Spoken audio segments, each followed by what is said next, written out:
Hunter Biden left a Delaware courthouse Tuesday morning after pleading not guilty to felony gun charges stemming from an application he submitted to purchase a firearm where he lied about his use of illegal drugs including crack cocaine.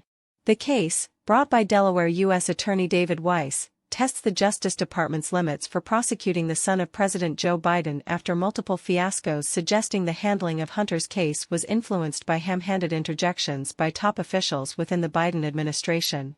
Weiss was recently granted special counsel powers following tremendous pressure on U.S. Attorney General Merrick Garland to show that Hunter's various legal entanglements were not being politically influenced.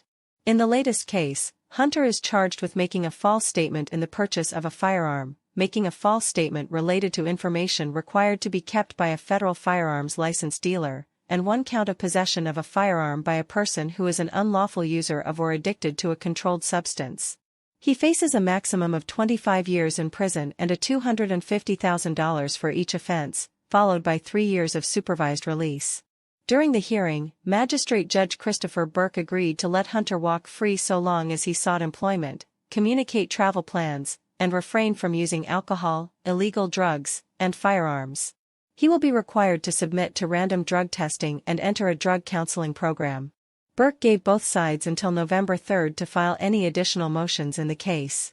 Abbe Lowell, the combative attorney representing Hunter, told Burke he expects to file a motion to dismiss based on a previous deal with prosecutors which collapsed under scrutiny but originally would have let Hunter avoid prosecution on gun charges in exchange for entering guilty pleas on misdemeanor tax fraud charges.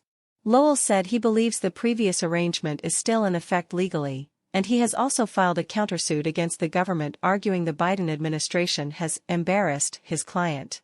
The indictment of Hunter is the first to be brought since Weiss gained special counsel powers, a designation he was reportedly denied on his first request according to whistleblowers with the IRS. In his filings for the latest case, Weiss writes in disturbing detail how the embattled first son was high on drugs when he applied to own several high-power handguns.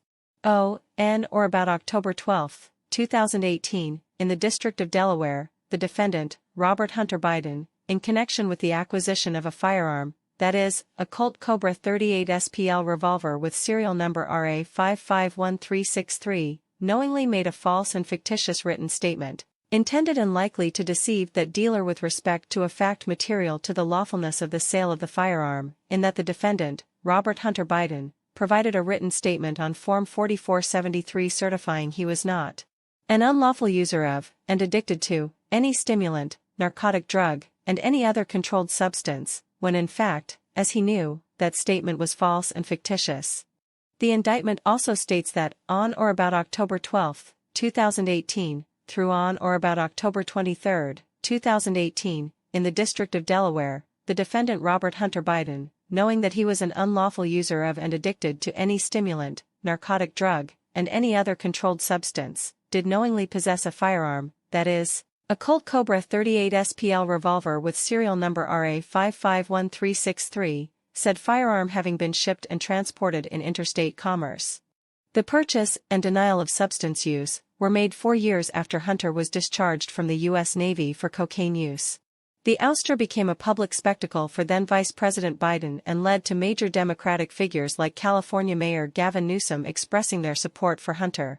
President Biden is consumed by the legal jeopardy facing his son, advisors say, and he has maintained close public contact with Hunter despite pleas to do otherwise. A majority of Americans believe President Biden was involved in overseas business activities conducted by Hunter which enriched the Biden family and ultimately led to some of the tax fraud charges he faces today.